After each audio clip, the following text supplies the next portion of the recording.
Assalamualaikum warahmatullahi wabarakatuh. Waalaikumsalam warahmatullahi Saya wabarakatuh. sengaja mendahului salam karena supaya saya mempunyai kesempatan yang bertanya kepada Bang Refli. Kalau pakai cadas nanti Bang Refli yang tanya, saya nggak bisa jawab.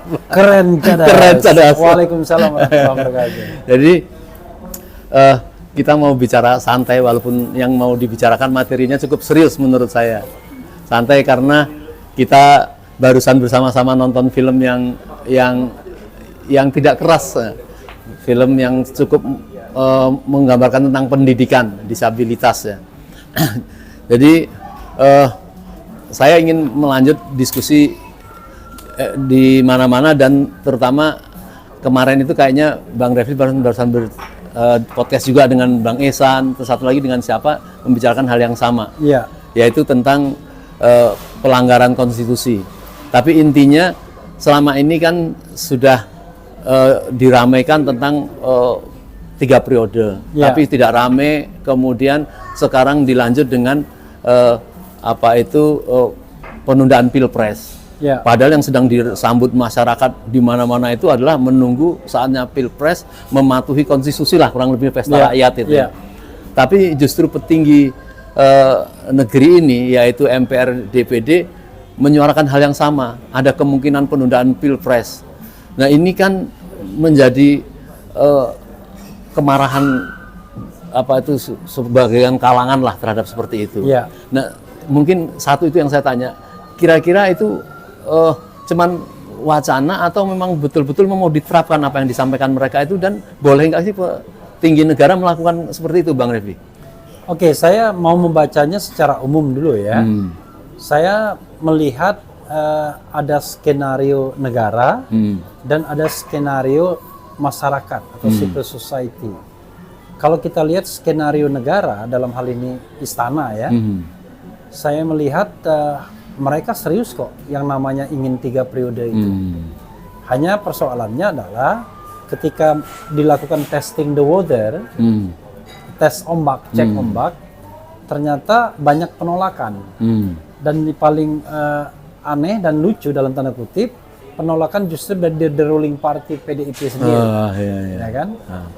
Nah, karena 3 periode itu ditolak, maka bergeser tidak 3 periode tapi perpanjangan masa jabatan. Yaitu 2 tahun atau 3 tahun yang pernah diwacanakan juga. Bahkan dulu kita ingat ada yang ngomong tentang big data kan begitu. Iya. Ada juga ketua-ketua umum partai politik yang mengungkapkan itu. Kalau tidak salah waktu itu ya ada dari PAN, dari PKB, dari Golkar mengungkapkan mengenai perpanjangan masa jabatan. Soal 3 periode juga disampaikan oleh menteri-menteri Jokowi seperti Bahlil misalnya dan juga para relawan. Dan sebelumnya bahkan yang namanya Muhammad Kodari berkampanye untuk pasangan Jokowi Prabowo. Jadi itu bukan hal yang accident, tetapi memang by design kalau menurut saya.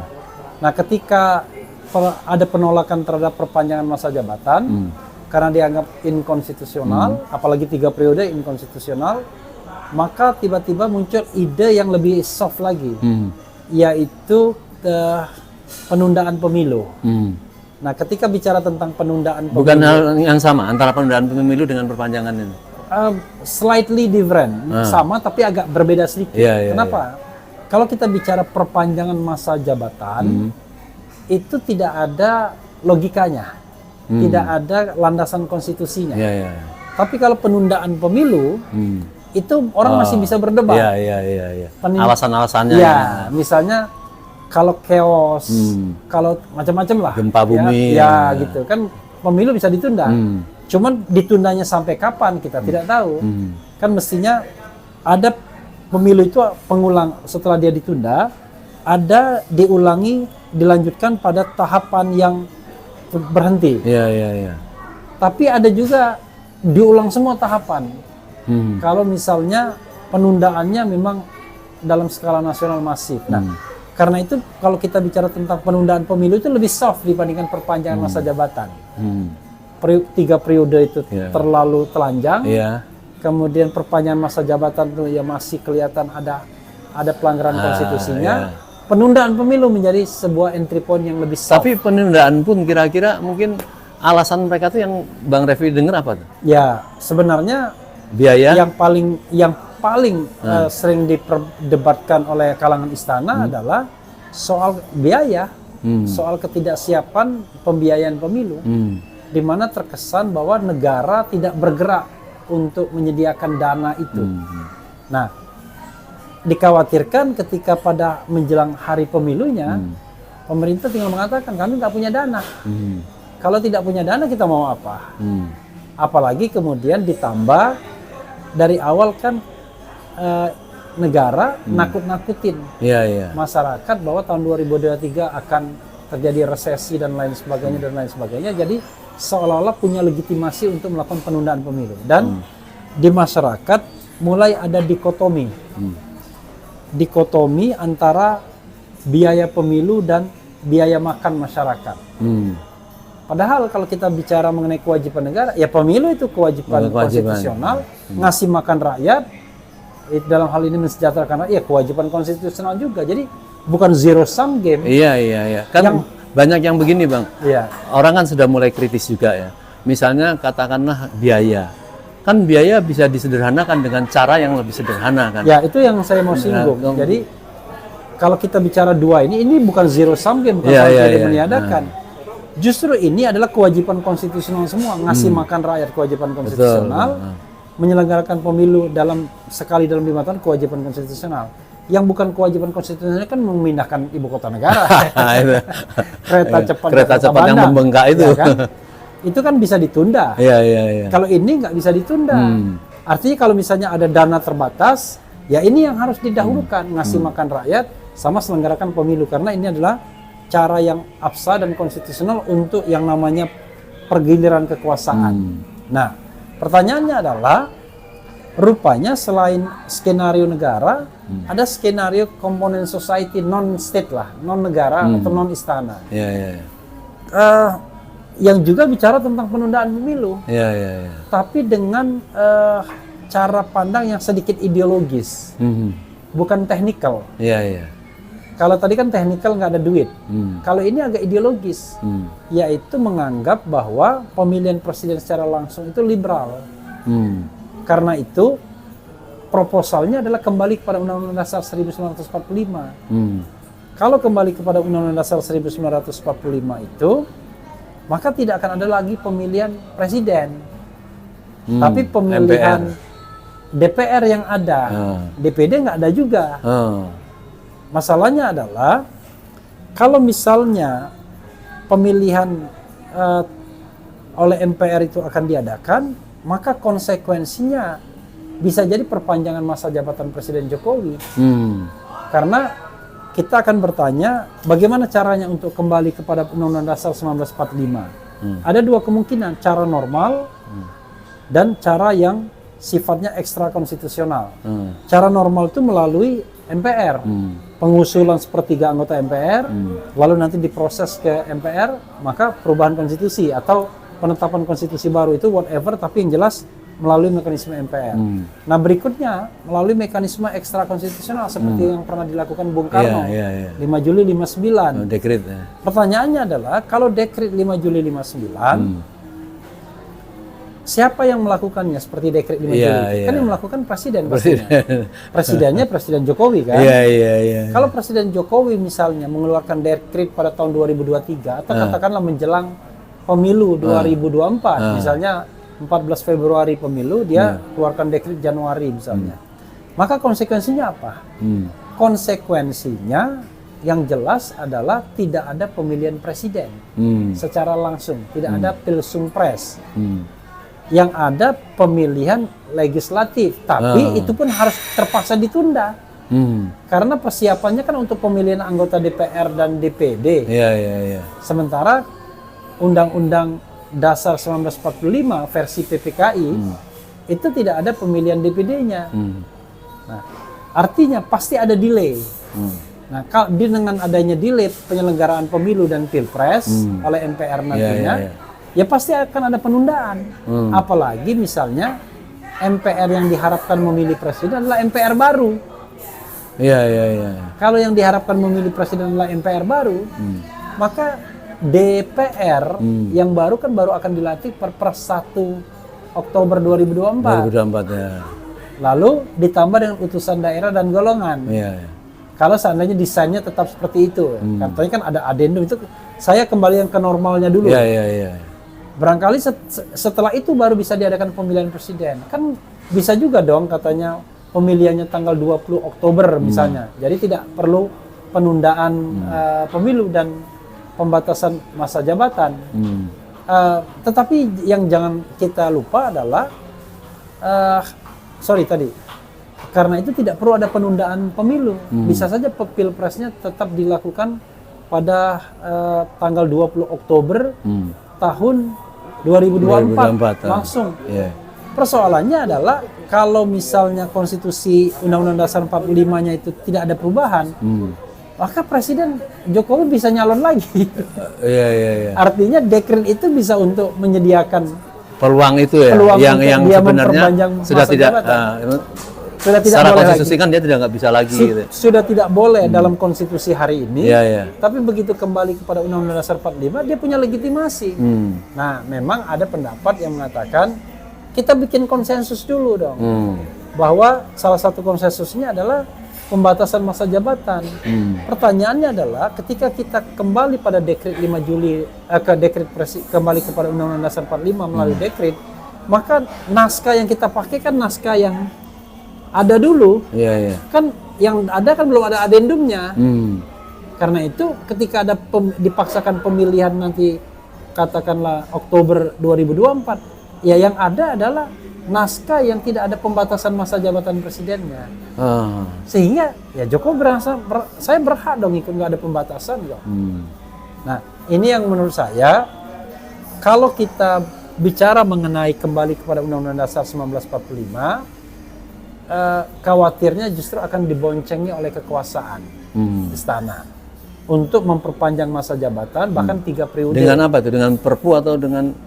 Enggak, maksudnya kalau seandainya skenario kembali kepada Undang-Undang Dasar 45 melalui dekret, itu justru akan diboncengi oleh kekuasaan hari ini untuk memperpanjang masa jabatan. Apalagi misalnya sengaja diberikan kesempatan untuk melakukan adendum dulu atau amandemen terbatas. Perpanjangan itu dengan ada adendum. Bukan. Maksud saya begini, biar kita paham ya, biar pemirsa juga paham. Kalau kita kembali kepada Undang-Undang Dasar 45, maka instrumennya kan ada 2. Instrumen melalui MPR atau melalui Presiden dekret. Nah, kalau melalui MPR itu akan makan waktu. Kalau melalui dekret cepat. Hari ini pun bisa, oke? Nah, kalau kembali pada Undang-Undang Dasar 45, berarti pemilihan presiden kan melalui MPR. Kalau melalui MPR, artinya Presiden Jokowi masih bisa nyalon lagi karena kan nggak ada pembatasan. Itu yang saya bilang bisa ditunggangi oleh kepentingan untuk 3 periode. Kalau misalnya memang tidak mengatur itu ya, nggak mengatur itu ya. Makanya Pak Harto kan bisa sampai 7 kali. Karena Undang-Undang Dasar 45 yang versi PPKI itu tidak mengatur pembatasan masa jabatan. Jadi mana yang bagus? Sementara semangat rakyat ini sedang rame-ramenya menunggu Pilpres, kan kalau tahu-tahu diperpanjangkan mereka akan kecewa gitu. Kalau saya saya kan seorang konstitusionalis, artinya kan saya akan ikutin jalur konstitusinya saja.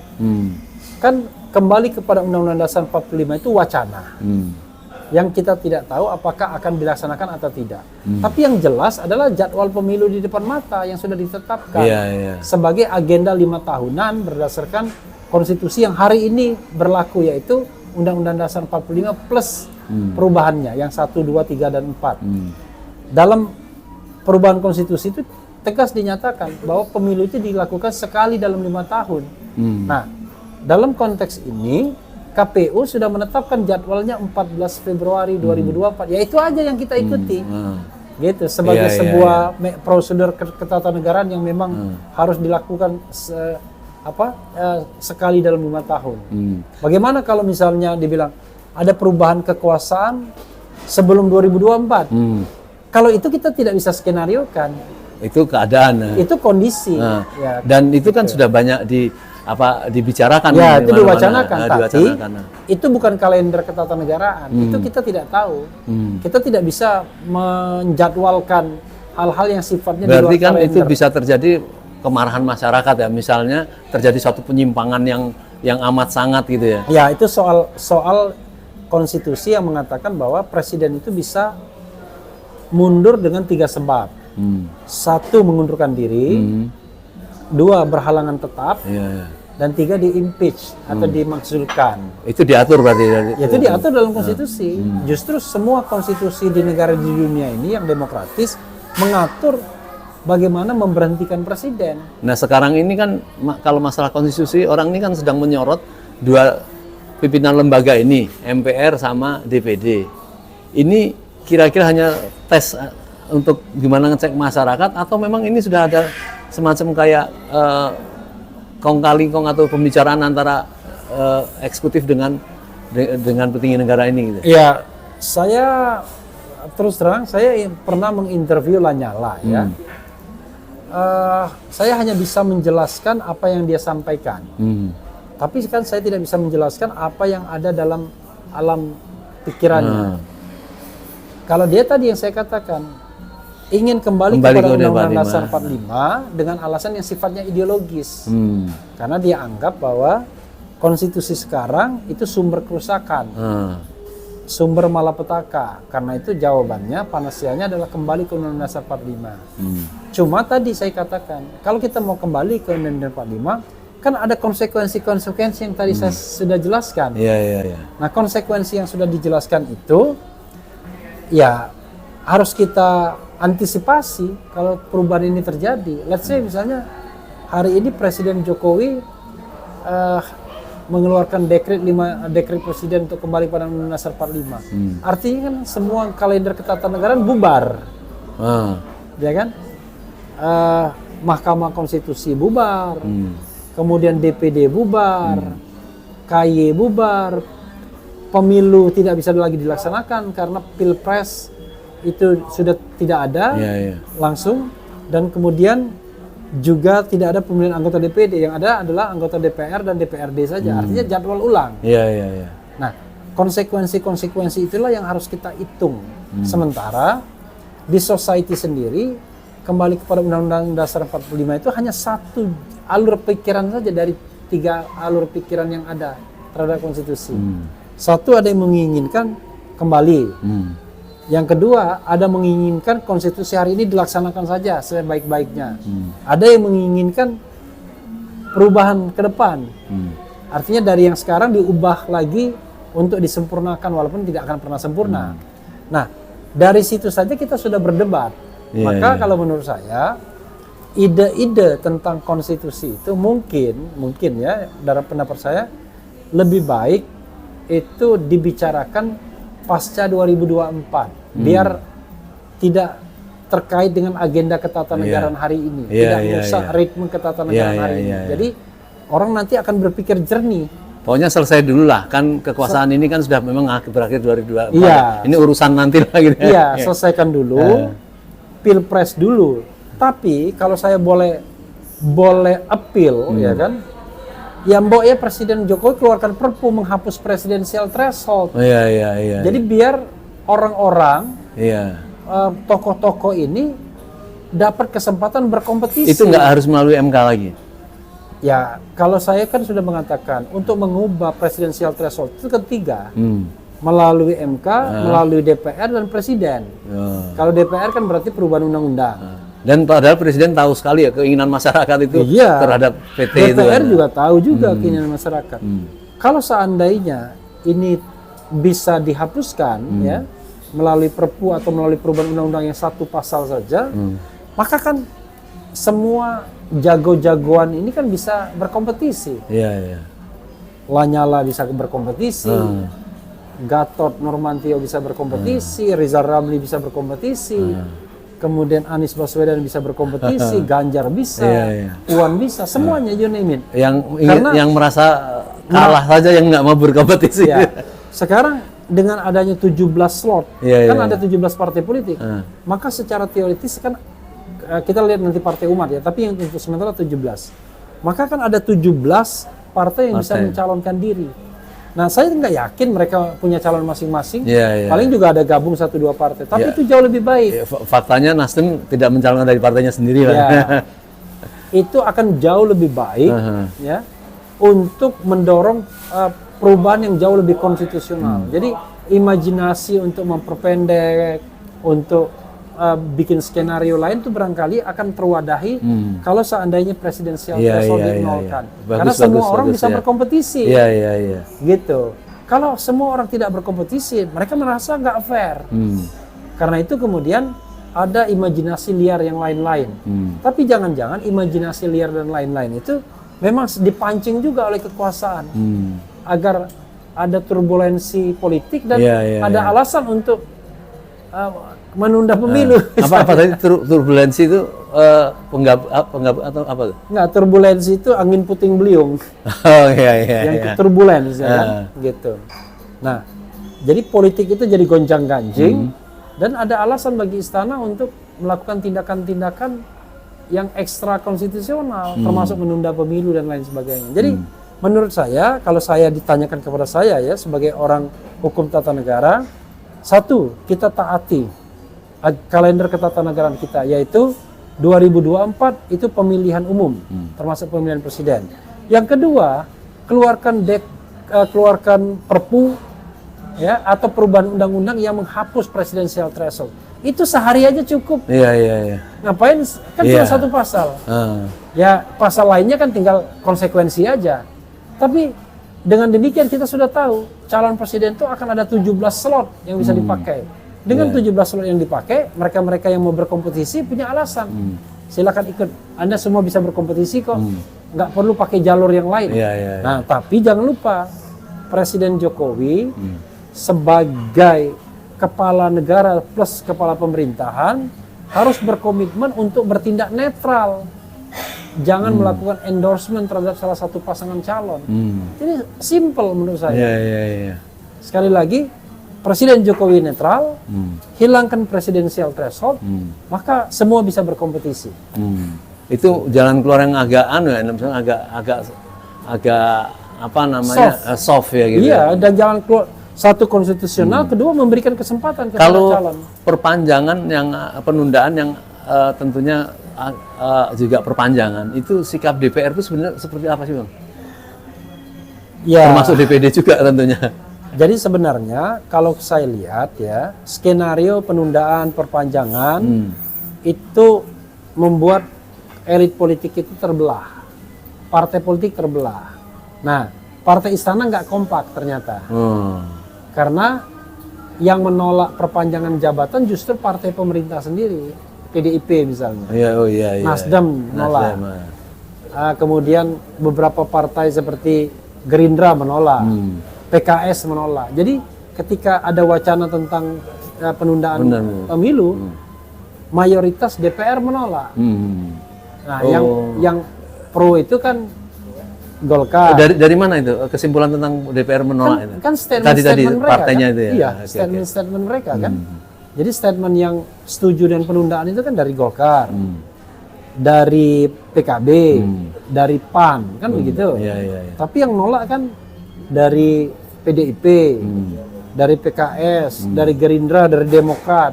Jadi lebih banyak yang menolak ketimbang menerima kan begitu. Oh, bagus. Kalau kita bicara mengenai DPD, MPR kan tidak punya kekuatan real dalam proses legislasi. Nah, pertanyaannya adalah kan kalaupun mereka misalnya menerima penundaan pemilu, bagaimana cara penundaan pemilu ini bisa diwujudkan dalam sebuah aturan yang konstitusional. Kalau sekedar menunda saja tapi pelantikan presiden tetap 20 Oktober 2024 nggak ada masalah. Tapi kalau melampaui masa jabatan presiden, nah itu masalah. Maka itu perlu aturan-aturan yang lebih rigid atau bahkan aturan-aturan yang mengarah kepada perubahan konstitusi terlebih dulu. Baik. Dengan segala info dan feeling dari seorang Refli Harun nih, kira-kira apa yang mau dilaksanakan oleh penguasa ini? Tetap memang membiarkan mulus dengan Pilpres yang sudah dijadwalkan dengan 20% presidensial threshold atau apa yang? Unfortunately, yang saya lihat ya, istana itu tidak punya satu agenda saja, yang harusnya agenda konstitusional, melaksanakan pemilu dan bertindak netral, kan begitu harusnya, harusnya kan satu agenda doang. Tapi mereka menjalankan beberapa agenda, 3 periode, perpanjangan jabatan, penundaan pemilu, endorse calon tertentu, ya kan? Nah, ini yang menurut saya negara kok menjadi provokator untuk melanggar konstitusi. Harusnya kan taat konstitusi mereka. Kalau taat konstitusi, ya tinggal statement. Pemilu 2024 apapun harus dilaksanakan pada tahun 2024. Kecuali negara kita diserang, itu lain persoalan. Tapi kalau persoalannya dalam negeri 2024 dan Februari itu adalah jadwal yang sudah ditetapkan. Ya boleh mundur jadi Maret atau April, tapi tetap dalam koridor bahwa semua proses harus selesai 20 Oktober ketika presiden dan wakil presiden dilantik yang baru.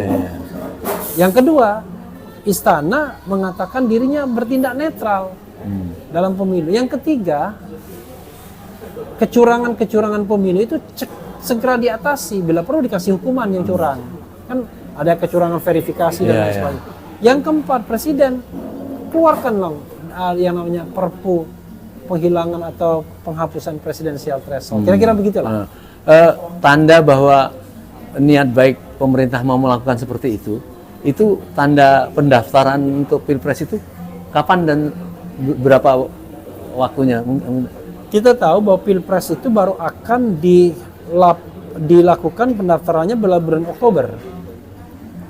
Pendaftarannya? Iya, Oktober. Dan kemudian kampanye 28 November mulai kampanye. Jadi 75 hari kampanye. Iya. Jadi masih panjang lah ya artinya kalau sebenarnya masih panjang. Jadi kalau orang bilang wah di persiapan mepet, enggak.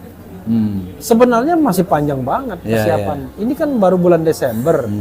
Jadi yang namanya pemilu kan tinggal masih 1 tahun 2 bulan lagi.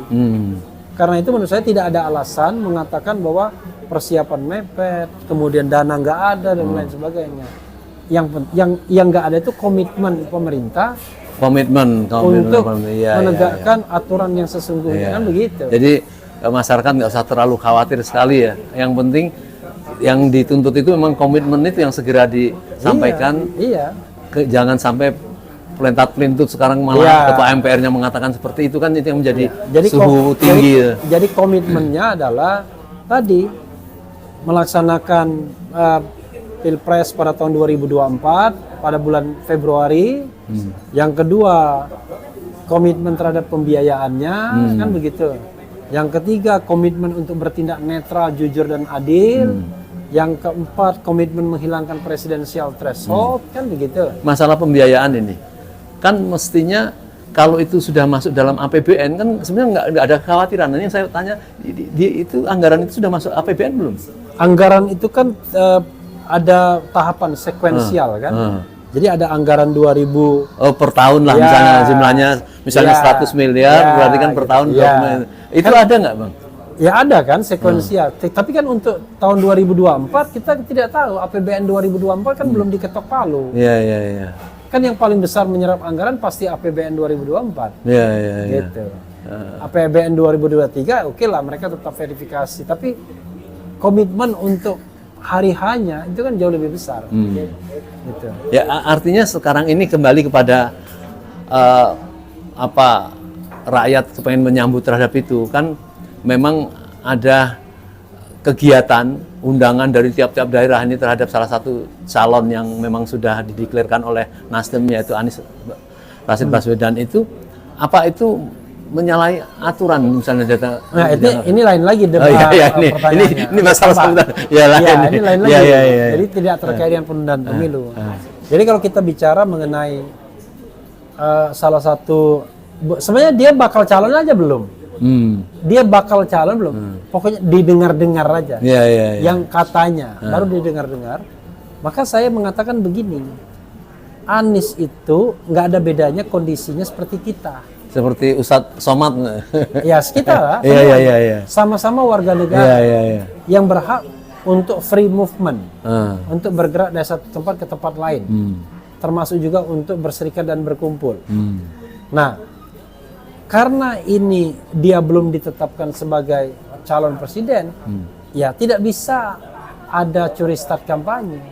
Curi start kampanye itu kalau orang itu sudah ditetapkan sebagai peserta pemilu, lalu dia berkampanye ketika belum masuk masa kampanye. Makanya saya istilahkan, gimana Anies mau dikatakan curi start kampanye? Ibarat seperti seorang murid diadukan ke guru BP, padahal murid itu belum masuk sekolah itu. Iya, iya, iya. Kira-kira begitu. Nah, karena itu ya Anies boleh melakukan apa saja dan tidak tunduk pada hukum Bawaslu atau hukum pemilu, tunduknya ya pada hukum lain. Iya, iya. Ya ketertiban misalnya, kemudian izin dari pemerintahan lokal, izin keramaian. Jadi bukan hukum pemilu yang mengaturnya, tapi hukum-hukum lain atau prosedur-prosedur yang lain gitu. Kemudian bicara hal yang lain sedikit, tapi masih nyambung itu. Ada kekhawatiran apa itu sebagian rakyat ya yang paling nggak ikut di dalam aliansi Anies ini melihat bahwa kayaknya ada ancaman oligarki yang bakal mencegat Anies itu alasan itu gimana? Kalau saya mengatakan begini, kita harus fair di dalam berpemilu ini. Nah, karena pemerintah atau penguasa atau istana itu tidak fair, ya kan, maka mereka tidak ingin adanya kompetisi bebas. Kalau mau fair ya kompetisi bebas, buka ruangnya, baik bagi Anies Baswedan maupun bagi calon-calon lainnya, kan begitu.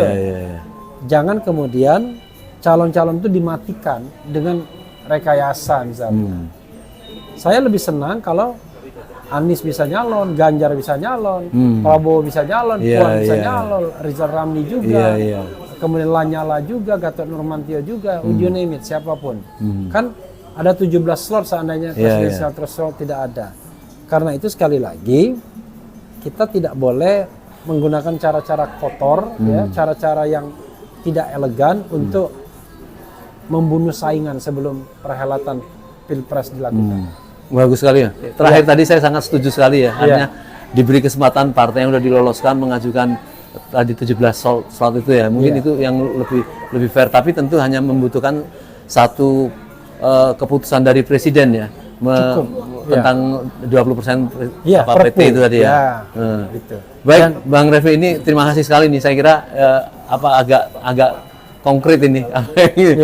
Tinggal semoga pemerintah menangkap benar ya keresahan rakyat ini tentang 20% presiden threshold itu. Iya.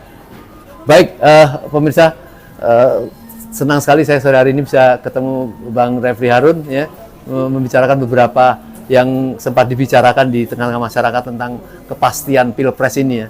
Tadi sudah ada alternatif ya. Kalau misalnya ganjalannya adalah di presidensial threshold dan itu presiden tahu kehendak rakyat seperti itu dan tidak akan menimbulkan gejolak ya, itu mungkin pantas untuk didengarkan lah menurut saya. Saya kira mungkin terima kasih apa yang sudah didengarkan pemirsa sekalian. Billahi taufik wal hidayah. Assalamualaikum warahmatullahi wabarakatuh. Waalaikumsalam warahmatullahi wabarakatuh.